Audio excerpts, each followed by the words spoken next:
working to connect a region of over 600 million bridges between our lands.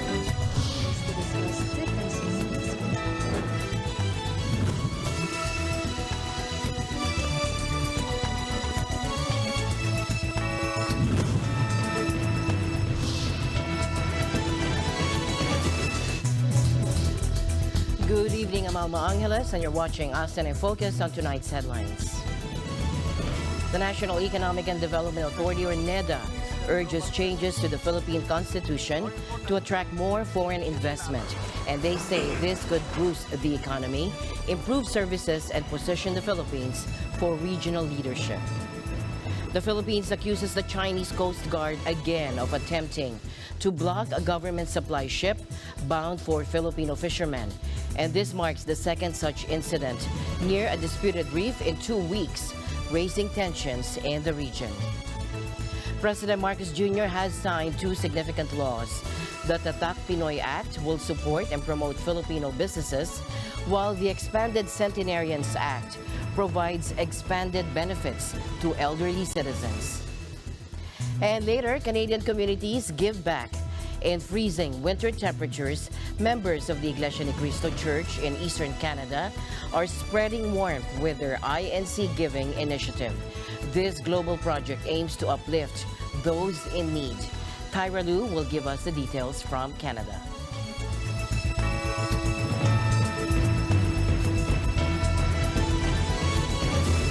The National Economic and Development Authority, or NEDA, is urging the Philippines to update its constitution to allow more foreign investment in critical sectors like public utilities, education, mass media, and advertising.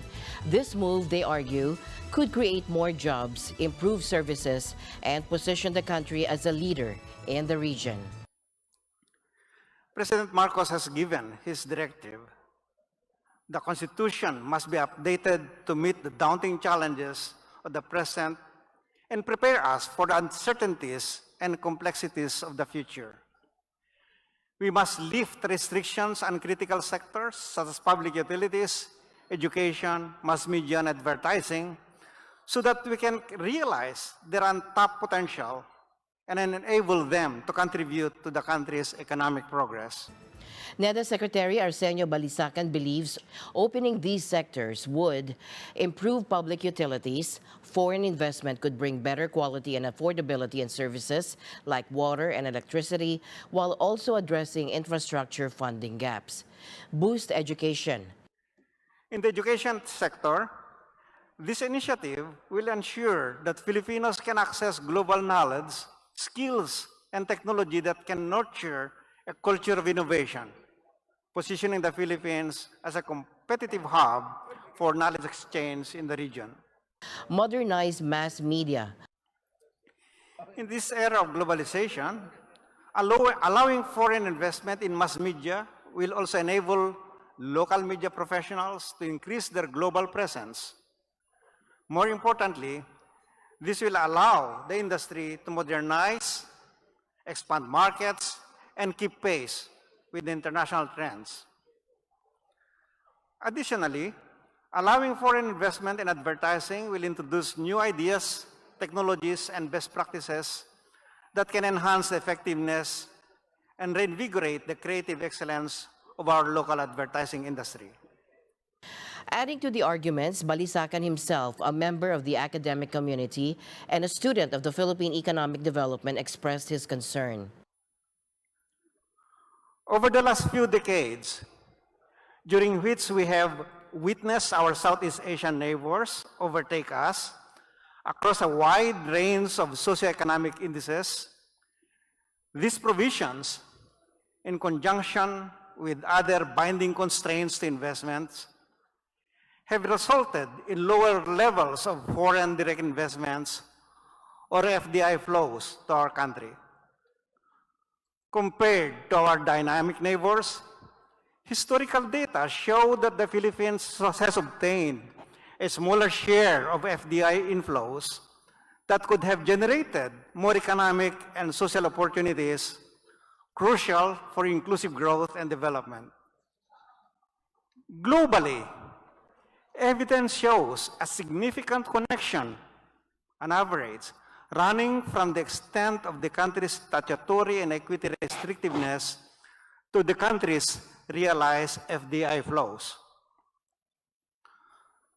As a member of the academic community and a student of Philippine economic development, we have studied and witnessed how our nation has missed several chances to attract FDI, technological know-how, and managerial talent that our economy needs to raise its productivity and competitiveness in the global arena. Though we have made significant progress, our neighbors have proceeded at a far more desirable pace. We must catch up, not be held back by uncompetitive markets dominated by a few players, expensive inputs that result in higher prices for end consumers, and incomplete value chains that prevent us from producing more technologically complex goods and services. President Marcos has given his directive. The Constitution must be updated to meet the daunting challenges of the present and prepare us for the uncertainties and complexities of the future.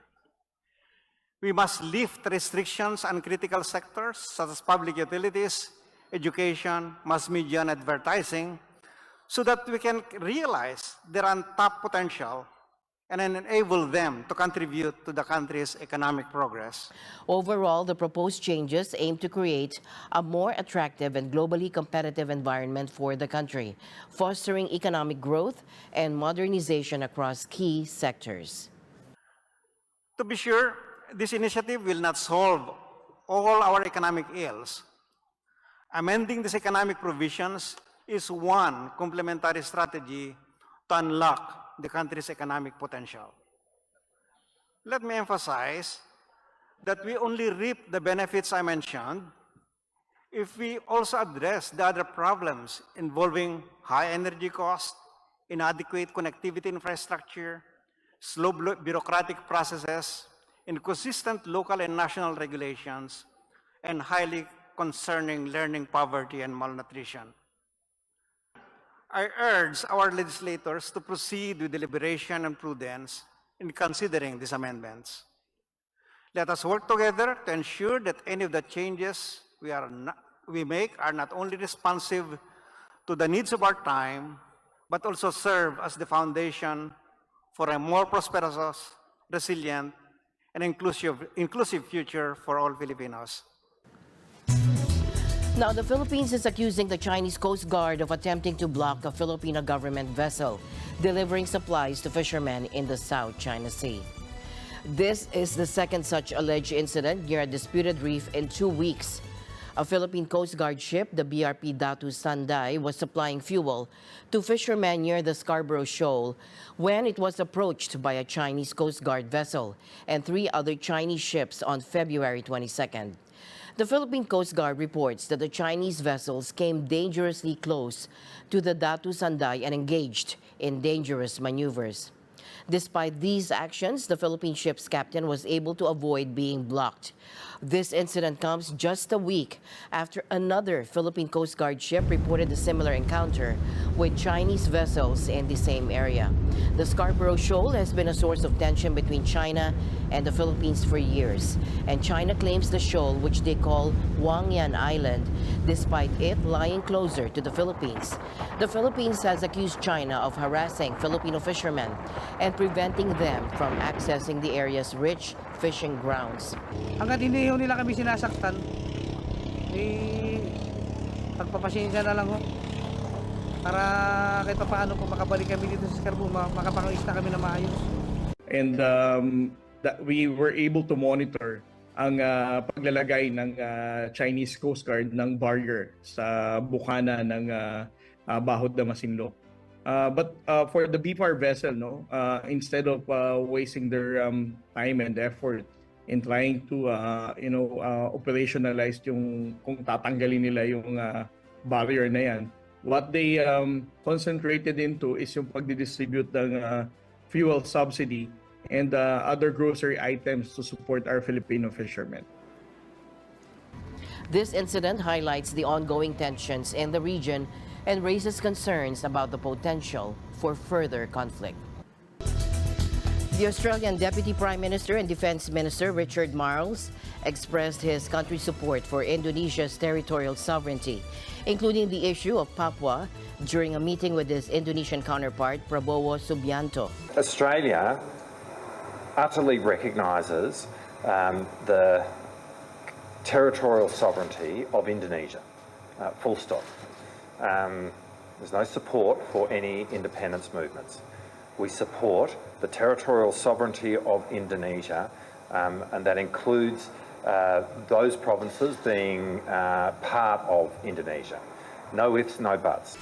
It's important to note that the UN-backed vote in 1969 was for Papua to integrate into Indonesia, and the Papuan independence activists regularly criticize this vote and call for fresh polls.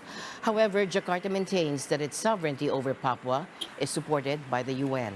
We've been very keen to work closely with Indonesia to brief Indonesia on what our strategic intent is, and the answer to that is that we are building our defence forces so that we can play our part in the collective security of the region in which both Indonesia and Australia live. Marles and Prabowo held a meeting in Jakarta shortly after Prabowo declared victory in Indonesia's recent presidential election. According to preliminary counts, Prabowo was leading in the electoral race in the world's third largest democracy. During a joint press conference, Prabowo stated that there would be no surprises in Indonesia-Australia relations under his leadership. There are ups and downs, but we consider Australia a good friend who's always, in many critical instances, have sided with Indonesia. And we are determined to maintain and enhance this relationship. So I don't think there'll be any surprises, but we are determined to foster this good relationship in many fields. As both countries committed to strengthening their partnership across various fields. Polls had consistently shown Prabowo to be the front-runner in the race as he pledged to continue the agenda of outgoing leader Joko Widodo, who is rumored to have improperly supported his campaign. Additionally, Prabowo's running mate is Joko Widodo's son, further solidifying his position as the favorite. Back here in the country, President Marcos Jr. signed 2 laws yesterday aimed at supporting Filipino businesses and elderly citizens. President Marcos Jr. signed 2 key pieces of legislation, the Tatak Pinoy Act and the expanded Centenarians Act. The Tatak Pinoy Act aims to promote and strengthen Philippine-made products and services. It will establish a Tatak Pinoy Council to develop a multi-year strategy focusing on human resources, investment, financial infrastructure, technology, and management. The law also aims to elevate the Philippines' ranking in the Atlas of Economic Complexity, which measures the sophistication of exported products. To creative minds who boldly set out to transform their dreams into products that win markets and accolades, the Tatak Pinoy Act provides the impetus that will nurture innovative and inventive ideas. It builds on existing initiatives like OTOP or OTOP and Malikhaing Pinoy to empower local entrepreneurs and improve the marketability of locally made products.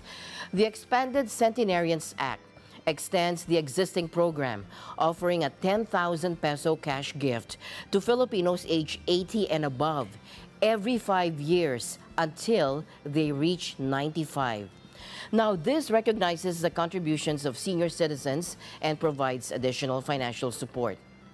The National Commission on Senior Citizens will develop the program's implementing rules, including guidelines for the cash distribution.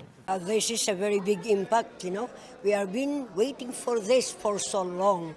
And with the realization of our dream, it is really a very big dream for all the senior citizens in the Philippines. We would like to thank our President, Honorable Ferdinand Marcos. Thank you so much for the approval of this Centenarian Act. Ito nilalabas natin yung pinakamagandang bahagi ng ating Pilipino. Kaya ito hindi lang ito sa branding, kung hindi sa promotion of excellence of Philippine ingenuity, of Philippine creation. At ito ay magiging showcase hindi lang sa Pilipinas, sa buong mundo. Dito naman sa ating pangkalang batas na pinirma ng ating mahal na Pangulo, siyempre we are celebrating yung achievements, yung labor ng ating mga senior citizens na maabot na secretarial level. At ito ay maganda kasi ginagaalang natin ang ating mga senior citizens at siyempre naman sila sa isang pinaka-importanting bahagi ng ating lipunan. In other news beyond the ASEAN region, a new ceasefire between Israel and Hamas could start as soon as Monday. That is according to U.S. President Joe Biden in a deal that could include the exchange of dozens of hostages held in Gaza for several hundred Palestinian detainees. Well, I hope by the beginning of the weekend. I mean, the end of the weekend. At least my national security advisor tells me that we're close. We're close. It's not done yet. And my hope is by next Monday, we'll have a ceasefire. In a protracted bid to bring about a truce, Egypt, Qatar, the United States, France, and others have acted as go-betweens for Israel and Hamas, with negotiations ongoing. And they are seeking a 6-week halt to the fighting and the release of Israeli hostages held in Gaza since Hamas's October 7 attack on southern Israel sparked the war. Now, a deal could include the release of several hundred Palestinian detainees held by Israel, according to media reports. Now, Qatar's Emir Sheikh Tamim bin Hamad Al Thani, whose country hosts Hamas leaders and helped broker a one-week truce in November, is due in Paris this week, according to the French presidency. But Israeli Prime Minister Benjamin Netanyahu has stressed any truce deal would delay, not prevent, a ground invasion of Rafah in the far south of the Gaza Strip, which he said was necessary to achieve total victory over Hamas. גם אם נשיג את זה, ואני לא יכול להגיד לך, לפי העמדות ההזויות של החמאס, זה לא נראה כל כך קרוב, אבל גם אם נשיג את זה, אנחנו ניכנס לרפיח. אין תחליף לניצחון המוחלט, ואין דרך להשיג את הניצחון המוחלט בלי לחסל את הגדודים האלה ברפיח, ואנחנו נעשה את זה. With Israeli ground troops operating in every other major urban area of the Gaza Strip, nearly 5 months into the war, an estimated 1.4 million Palestinian civilians have sought shelter in Rafah. Netanyahu's office on Monday said the military had shown Israel's war cabinet its plan for evacuating civilians from Rafah, but no details have been released on where those displaced could go. In Gaza's north, meanwhile, desperate Palestinians have scavenged for food as most aid trucks have been halted, with many people eating animal fodder and even leaves. وبعدين بقول لك في مقومات الحياة صفر جدا، يعني احنا وصلنا للسالب، احنا مش لمرحلة الصفر، لتحت الصفر. احنا بنعيش في مجاعة، مجاعة احنا في كوننا في الشمال كل الشعب كل الشمال جعان، فيش نتفة خبز، وصلنا لدرجة انه ناكل اكل الحمير، اكل البقر، اكل بهاي. And in a political shock on Monday, Palestinian President Mahmoud Abbas accepted the resignation of Prime Minister Mohammed Shatayyeh's government in the Israeli-occupied West Bank. أود أن أبلغ المجلس الكريم وشعبنا العظيم أنني وضعت استقالة الحكومة تحت تصرف السيد الرئيس، وذلك يوم الثلاثاء الماضي 20/2/24، واليوم أتقدم بها خطياً. A presidential decree said the government will stay on in an interim capacity until a new one is formed. Israel's top ally, Washington, and other powers discussing a post-war Gaza have called for a reformed Palestinian Authority to take charge of both the West Bank and Gaza, which has been ruled by Hamas since 2007. With respect to both the resignation and a future government, ultimately the leadership of the Palestinian Authority is a question for the Palestinians themselves to decide. It's not a matter that I'm going to comment on from here. But we do welcome steps for the PA to reform and revitalize itself. We think those steps are positive. We think they're important, an important step to achieving a reunited Gaza and West Bank under the Palestinian Authority. So we will continue to encourage them to take those steps. Sweden has officially become the 32nd member of NATO following Hungary's approval on Monday. Now, this marks a significant shift in Swedish foreign policy, which has historically emphasized neutrality. For centuries, Sweden followed a policy of non-alignment. While they participated in peacekeeping missions, they haven't been directly involved in war for over 200 years. Sverige lämnar nu 200 år av neutralitet och alliansfrihet bakom oss. Det är ett stort steg.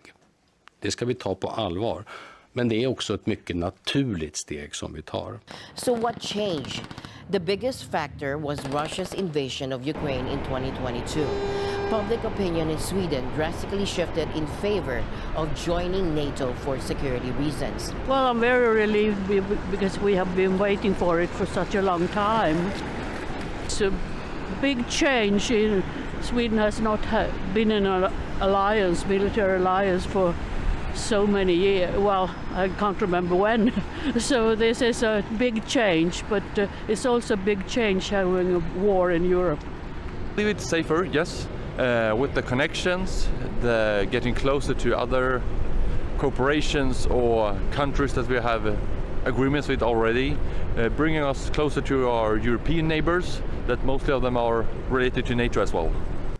Now, what does Sweden bring to the table for NATO? Sweden has a well-equipped military of around 50,000 personnel, including a modern air force and a strong Baltic Sea Navy. They've also committed to increasing defense spending to 2% of their GDP, signifying their dedication to the alliance.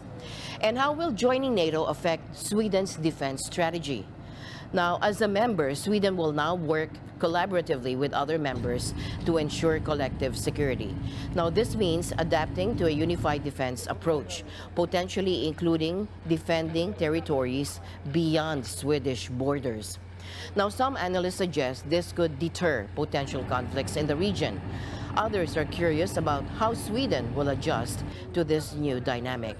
And that's right, while Sweden's membership strengthens NATO's presence in the Baltic Sea, it also raises questions about long-term implications for the region and how this will impact future security dynamics. Well, first of all, it's a relief that the process of almost being inside NATO but not quite is finished. And secondly, it creates certainty as to the role and status of Sweden if there should be a crisis or if the war should expand. Swedes are used to thinking of themselves as solitaires and has quite often acted as, say, backseat drivers or Monday morning quarterbacks, to use an Americanism, commenting on world events but not really being touched by them. Now we'll have to learn to be a team player, and we'll have to adjust to the fact that we are not preparing to defend just Swedish territory, but Allied territory. And we did not have the wherewithal to stand up to Russia if there would be a real fight or if they would choose to pressure us really hard. And the war in Ukraine has shown that only treaty allies are covered by the security guarantee, and thus we needed to come in under the umbrella. Sweden gives strategic depth to Finland and to the Baltic states, and also it's the final piece of the puzzle on NATO's map in Northern Europe that is now falling into piece. And thirdly, Sweden has relevant military resources, the Air Force, the submarines, etc., that will be useful in the alliance defense. I expect there will be some angry noises coming out of the Ministry of Foreign Affairs in Moscow, but we're kind of used to that. And they've got their hands full in Ukraine militarily. What they might do a little bit is hybrid measures that really can't be attributed, like hacking or small sabotages, but they were doing that anyhow. In the fairly short term, you can expect us to send a reduced battalion to Latvia, to help with NATO's forward presence there. You can expect Swedish participation in NATO air policing and inclusion of Sweden into NATO's regional planning. And rumor has it that NATO asks for 2 mechanized brigades, and then rumor also has it that one will be planned for northern Finland, one will be planned for the Baltics. In the heart of winter, with temperatures dipping below freezing, a spirit of warmth and generosity blossomed in eastern Canada. Members of the Iglesia ni Cristo in St. John and Moncton gathered for a special event marking the launch of the church's global initiative, the INC Giving. This humanitarian project, driven by the theme New Year, New You, New Ways to Help Others in 2024, aims to create a positive impact by offering time and resources to those in need. Tyra Lu reports from Canada. Members of the Iglesia ni Cristo here in New Brunswick brings joy to the elders through their INC Giving project. Put on the armor, put on the armor, put on the armor of God. Music filled the air inside the small long-term care home in Moncton as young members of the Iglesia ni Cristo spent their family day with the elderly residents and staff by providing song numbers through their Singing for a Cause project, a part of the church INC Giving project. INC children with their families prepared few Christian songs, hand-drawn greeting cards of appreciation for the elders, while parents presented care packages of treats to their staff as their way of showing gratitude to the works they've done.